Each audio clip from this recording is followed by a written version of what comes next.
Okay, great. Well, it's look like it's beginning time to start here. And I'm really excited to be hosting this event, this discussion with Dr. Stephen Porder about his new book, Elemental, today. And really wanted to welcome everybody virtually to the Institute at Brown for Environment and Society, where I am honored to serve as director. And before we get going, I really need to start with some very important thank yous. First of all, to our communications team for their work in putting this together, as well as for the driver of this event, which is really the new IBES Alumni and Family Network. We, I think, have one of the co-chairs of that group on the book event today as well. But that really is an effort to reach out beyond our campus footprint into the broader community of alumni and family and friends of Brown and the Institute of Brown for Environment Society, and collect them and cultivate a community that can support each other's work in this space, as well as support IBES's work in research and education, climate, environment, and sustainability space. So I want to just say that this is one of the inaugural events of that new network here at IBES. And if you are interested in joining that network and you are not already a member of the network, you will see the link in the chat. And we would really appreciate you signing up. And we promise we won't bombard you. This is an opportunity to hear about what's going on and participate in some of our activities, and to be continued ways to support each other in this work as well. So we're particularly excited about that today. I'm also really thankful for Janek, our student moderator, who's going to be in discussion with Dr. Porder today about his book, and grateful for your time today, Janek. Thanks for volunteering for this important role. And with that, I will turn it over to Janek to begin this discussion. Thank you for joining, and I hope to get to know more of you as the year unfolds. Thanks. Greetings all. Welcome to this special virtual event presented by IBES. I'm Janek, as Kim so rightfully said, an environmental science and English concentrator in the class of 2024, so my last semester. This semester is pretty exciting. And it's also very exciting to be the moderator for this virtual book talk. I'd like to introduce our distinguished guest, Professor Stephen Porder. Professor Porder is the Acacia Professor of Ecology, Evolutionary and Organismal Biology, as well as a faculty member in IBES, and Brown's inaugural Associate Provost for Sustainability. Professor Porder's research spans from tropical rainforests to agriculture to global change, but his more recent work transcends disciplinary boundaries entirely. His recently published book, Elemental, offers a captivating exploration of how microbes, plants, and humans harnessed 5 elements and altered the course of life on our planet, and how understanding Earth's deep past can help us build a more sustainable future. For the first 20 or 30 minutes, I'll be interviewing Professor Porder about Elemental, his book, and his work as a whole, and then we'll turn it over to all of you. If you have any questions throughout, you can certainly drop them into our Q&A function in Zoom. And after the 30 minutes is up, roughly, we'll also invite you to unmute and turn on your camera if you'd like to ask questions of Professor Porder directly in that fashion. As a note, this event is being recorded for potential distribution via Brown YouTube. And without further ado, let's dive on in. Professor Stephen Porder, welcome, and thank you for being with us today. I'm psyched to be here, and Janek, thanks for agreeing to do the interview. It's fun to do this together. Absolutely. So to start things off, could you maybe provide an overview of your academic journey and how your research interests developed in ecology and organismal biology in the first place? Sure. So I've had a very peripatetic academic career. I was an undergraduate at Amherst College, where I was a history major. I thought I was going to be a lawyer. I fell in love with geology towards the end of my time there and went on to get a master's degree in geology at the University of Montana, only to find that the problems I was working on, which were very deep time, rocks that were over 1 billion years old, were not quite relevant enough to human society for my interests. So I took some time to think about what I wanted to do next. I was a high school teacher for a while, and then I went back to school to get a PhD in ecology and evolutionary biology, not having taken a biology class since 9th grade. So I'm a real believer that liberal arts and interdisciplinary scholarship comes from learning in all different ways and about all different things. And although disciplinary excellence is important, it's really helpful to be a broad thinker and broadly schooled. and I've benefited greatly in my career from that. I joined Brown in 2007 and was the first hire of a unit that was the precursor to what the Institute for Environment and Society has now become, and have been here ever since. Fantastic. So now to delve into the book itself, I'm curious about what sort of inspired you to take on this massive project in the first place, and knowing that it was quite a challenge at times for someone like you to compress all of your knowledge into a kind of accessible book format. What prompted you on this particular journey in the first place? Well, let me just warn people, it's not a massive book. It's only 240 pages long. So, Still an accomplishment. Yeah. So it's interesting. There's sort of two motivations. One, and I think probably the biggest one, is that we live in a moment of existential environmental concern. And even people who don't describe themselves as concerned are concerned. And it feels as if what we're doing is really unprecedented and really unstoppable. The environmental changes that are occurring. And I realized as I thought about the problem and worked more and more directly on the problems that we face today, that we could learn something from the geologic past about organisms that have changed the world before us. And there are very few, actually, which is in itself quite telling. But we could learn something from the way they did it. And the more I thought about it and tried to articulate a good story from the science, I realized that actually all world-changing organisms change the world in a very similar way. And by understanding how our predecessors have changed the world and how we humans are changing the world and the common thread between those two things, we could actually use that knowledge to build a more sustainable future. And so I thought it was a time for a slightly more optimistic and balanced look at where we are, how we got there, and where we could go from here. So I tried, and it only took 10 years. It's a blink in geologic time, isn't it? Geologic time, exactly. So you mentioned the very few the small cohort of world-changing organisms that you discussed in your book. I'm curious, of course, because humans are one of those groups of organisms. What distinguishes us from things like cyanobacteria or land plants? Are we really exceptional, even in this category of singular organisms that have impacted global climate?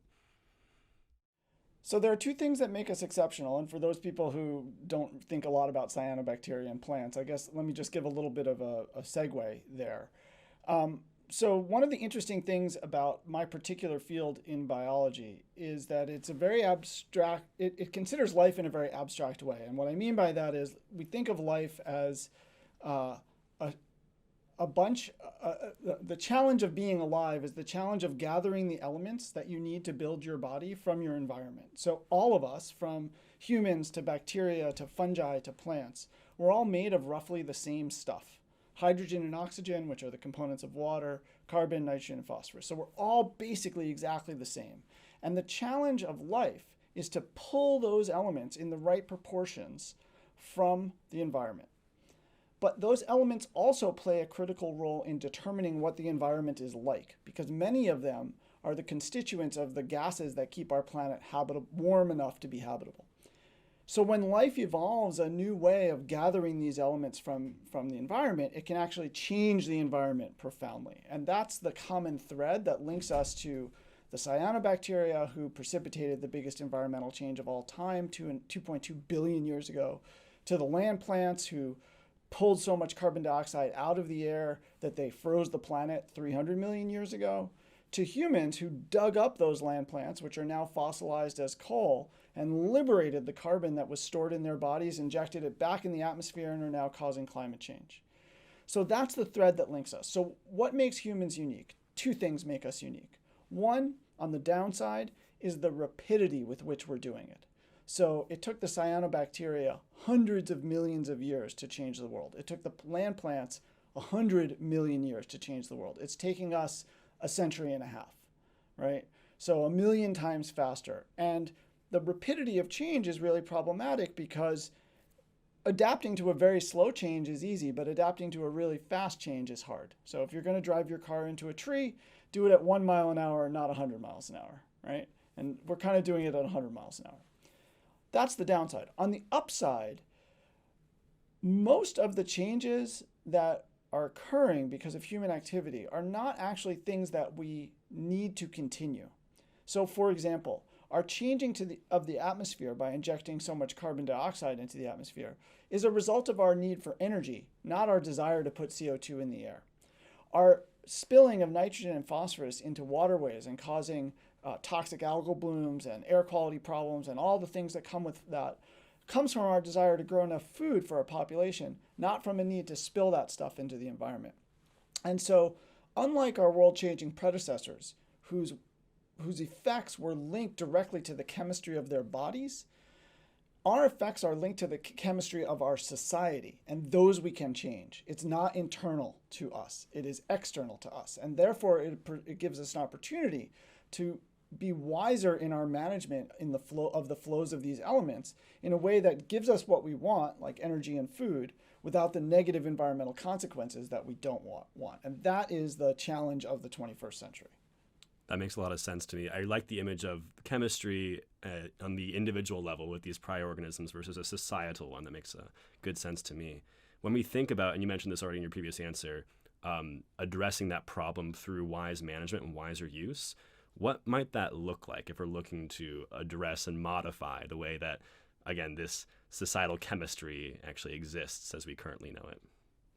Yeah, maybe I'll pull for that. I'll lean on the work of a colleague of mine, Dr. Lisa Schulte-Moore, who's at Iowa State and is kind of not single-handedly, but is doing an amazing job of revolutionizing industrial agriculture in the Midwest U.S. So she works in Iowa, which is 98% corn soy rotation.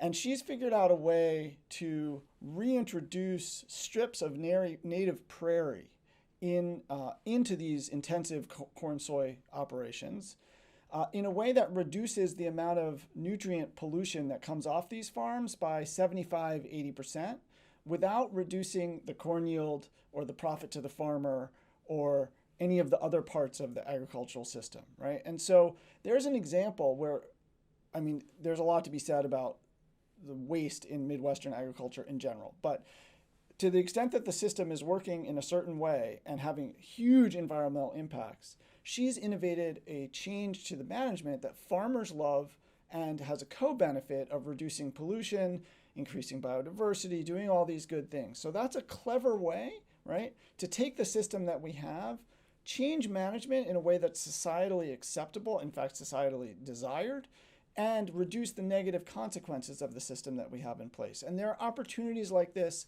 all over the world in every aspect of the way that we use water and nutrients and energy. So I highlight her work not because it is unique, although it is unique in some ways, but because it's an example of the kind of wise management that we can implement across the globe and can do rapidly. It just takes a lot of work. And one of the things I love about teaching at Brown, and particularly teaching the climate solutions class that I teach, is that there's a role for everybody in this challenge. It's not just scientists, it's not just policymakers, it's artists, it's storytellers. I see my sister, who is a storyteller, on the Zoom call. I'm super excited about that. Hi, Miss.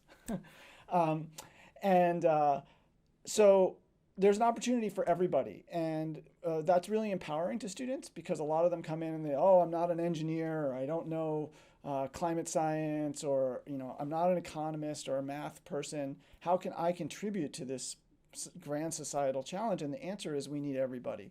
And the transformations that we need require more than anything a winning of hearts and minds, which is not necessarily about science, but is about making bridges with whatever community you're a part of and working towards a solution.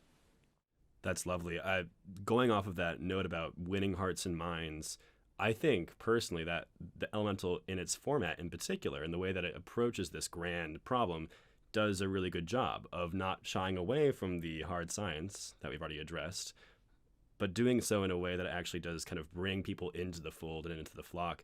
Could you maybe talk a bit more about how that concern about really appealing to people as people factored into your writing of the book? I guess the first thing I'll say is that I owe a lot of that to my mom, who read a lot of sort of science for a general audience when I was young, and I always heard her talking about Stephen Jay Gould, and we would find Natural History magazine with like the page number and your initials circled on the cover, saying like SP, meaning me, like page 27, and there would be an interesting article that Stephen Jay Gould had written, and she would save it for me. And when I was in college, she would bring them up to me, when she came to visit. So I learned very early about the importance of taking complicated science and trying to communicate it to a broad audience. I did a leadership training program in 2013 that actually Lisa Schulte-Moore, who I mentioned earlier, and I were cohort in the same cohort, which did exactly that, tried to train environmental scientists to communicate more broadly. I run a program here at Brown called the Voss Environmental Fellows that does this for senior honors thesis students. So this has long been an important thing for me. And yeah, it's really hard to write well for a general audience when the science is complicated. I'm really pleased that you thought that it worked okay. I have to say I've been too scared to go back and read it because I feel like I'm not going to like it. But it's an evolving thing for me. I've worked really hard to be better and better at it. I got a lot of coaching from journalists, for example, on how to write shorter pieces. And scientists tend to start with all the background and get to the punchline in the last sentence. And newspapers, of course, have the headline up front. And so as scientists, we need to sort of draw people in with good stories. And the challenge is to not oversimplify so that you're saying something that is wrong, but simplify enough so that it's accessible. And that's a tension that we all struggle with, but I'm glad you thought it was good. I'm happy to share the feedback. I think one thing that really stood out for me, of course, this is a pretty key device within the entire text, but the identification of life's formula, as you call it, with those 5 simple elements that are just so fundamentally important. I think it does that work of simplifying, but not to the point where it kind of removes the crux of the issue entirely. There's still that kind of adherence at the base level to chemistry, once again, the way that kind of life just functions. There was one actually question from an audience member that I was pre-submitted that I found to be particularly interesting. Professor Rand actually asked about sulfur. Would you mind commenting on why that didn't factor into this kind of all-star lineup of elements? Yeah, so this is my department chair, for those of you who don't know. So this is a high-pressure question here. So I actually, interestingly, I got a phone call I did a radio interview just the other day, and I got a phone call from someone in Arizona asking the same question. So apparently everybody wants to know about sulfur. So sulfur is the 6th element that is, as far as we know, absolutely irreplaceable in all life forms. So it's absolutely true that it is a critical element for all of life. However, human modification of the amount and flow of sulfur has been fairly small relative to the other elements. And so it's not that it's not an important element for life, but it's less of an important element for global change and global environmental change than the others that I talk about in the book. And so, yes, biologically, sulfur is critically important, but from an environmental change perspective, it's important in that it used to be a big component of acid rain, but it's not globally altered the way that humans have altered the flow of carbon around the planet. So just to give an example, we have more than doubled the amount of nitrogen flowing through the environment. We have more than quadrupled the amount of phosphorus. We have we've increased the amount of CO2 in the atmosphere by about 50%. We haven't done anything close to that with the sulfur cycle. And so that's why it's not a major component of the book, because the book is really at the nexus of what it is to be a living thing and what it is to change the world, right? And that's where sulfur didn't make the short list. What can I say? I hope that's a satisfactory explanation for Professor Rand. Also for me too. We'll see if I get a raise next year. Just back. Yeah, I'll work for you. Don't worry. I think one sort of final question on the book itself, and you've already spoken to this a little bit in the way that you sort of talked about the inherent appeal to people to kind of respond to the material you present. But I'm interested in more generally in what broader actions and messages folks who are reading this book might take away from it after engaging with the really succinct and excellently presented information that you have inside. What sort of what sort of response and responses, perhaps, are you hoping to see in your readership?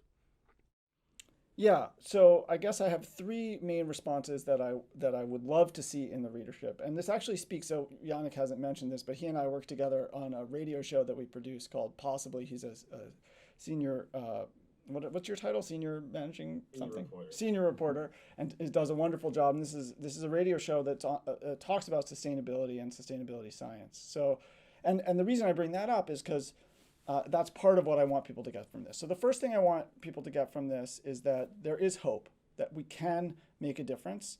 The second thing I want people to get is that everyone has a role to play. So I've said both of those things. The third thing is that this lens on the world allows us to simplify our thinking about sustainability. I think one of the things that's really challenging for everyone is that it feels that everything we do is wrong. There's nothing we can do that's right. If we get plastic straws, that's no good. But if we get metal straws, that's no good. But if we throw, I see so many people wanting to bring their takeaway cup on the airplane, but they're flying. So like the difference between the flight and the cup is just, right? So it's hard to do everything at once. I think that we can simplify the conversation around sustainability to a wise management of energy, food, and water. And for what individuals can do, it's a few things. A few major changes can make a huge difference. So for most of the people on this, your next car should be an electric car. Your furnace should not be replaced with combustion. It should be replaced with heat pumps. If you're interested in reducing your environmental footprint further, cut down or eliminate red meat and dairy. Fly less. And after that, give yourself a break and don't worry about the fact that your socks might be destroying the planet, or, that when you look online, that's using electrons. You can't do everything. And importantly, if you worry about everything, you tend to do the easy things and not the hard things. So let's focus on a few big things, right?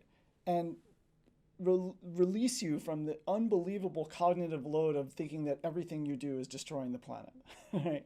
So focus on a few things, do it well. And the last thing, of course, is vote, because it's individual action is important, but societal action is also important. And that means vote at the local level, vote at the state level, vote at the national level, and work wherever you have the most influence. And that might not be, I would encourage everybody to get outside their comfort zone and talk to people in whatever group they're part of, their faith group, their military group, their peer group of any kind. Try and make a change. So anyway, that's what I hope they get out of the book. I think that's a great call to action. One more question before we open it up to the entire audience, and this is a bit self-centered, I suppose. But as a senior, as I mentioned, and this being an IBES Family Network call, I was wondering if you had any advice generally for students or young people hoping to go out and pursue careers in the environmental sciences generally, or in ways that might address climate action. Yeah, sure. I would say that the most important thing is to find the nexus of what is personally fulfilling and satisfying for you, and something where you can make a change. So for me, it took me a long time to figure, but I would love to be the one who solves all of climate change, right? But of course I can't do that. And I can also do an enormous amount to reduce my own personal carbon footprint, but that won't help anything because it's just me. And so for me, I found this nexus eventually of working at the university and the city and the state level, where I can have a measurable impact, but it's bigger than just me, right? So for me, that was helpful. I got some really good advice from a brilliant climate scientist, now deceased, named Steve Schneider, when he was asked about how do you make a difference when you're trying to change the world, basically. And he said, you need three things. You need to know thy audience, you need to know thyself, and you need to know thy stuff. And so my advice for graduating seniors is to make yourself expert in something that is personally fulfilling, and then turn that and try and get up every day and put a little more good into the world, however you can do that. Fantastic. Well, thank you for that, Stephen. And with that, I want to take a moment to congratulate Stephen once more on an excellent book, and also thank all of you for tuning in. It was wonderful to have this conversation with the lot of you. Also want to close out by plugging once again the IBES Family Network. The link to that can be found in the chat. We'd be really happy to have you all join on and receive just messaging and communications from all of us here. But yeah, thank you for tuning in today, and I hope you have a great rest of your day and your Friday. Thanks, everybody. It was super fun.